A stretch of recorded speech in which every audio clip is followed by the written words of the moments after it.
Ahojte priatelia. Rád by som vám dal referenciu na kurz džungloidnej záhrady od Radky Votavovej, ktorý som nedávno absolvoval aj s mojou rodinkou. A dodal mi potrebné sebavedomie k tomu, aby som vytvoril si záhradu vlastných snov. Tá záhrada mala byť podobná lesu, kde sa cítim pokojne. Cítim, že mi les dáva energiu, dáva mi potrebný pokoj, dáva mi potrebnú silu, prijatie a takisto tu cítim otlačok stvoriteľa.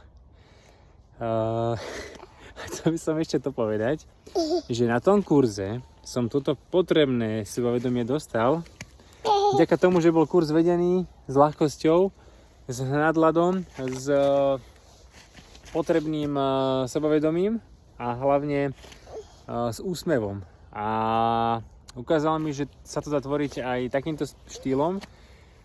A cítim, že teraz to prešlo aj na mňa, sa to nakázal som sa vlastne od Radky. A už to unavujem moju dcerku. A tým pádom vlastne už teraz sa po tom kurze cítim byť schopný stvoriť si vlastnú záhradu. Majte sa krásne, užívajte si krásny deň a určite keď váhate, či to zvládnete, nezvládnete a chýba vám sebavedomie a máte radi takú džungloidnejšiu záhradu ako je les, tak sa určite prihláste. Papa, majte sa pekne. Ahojte.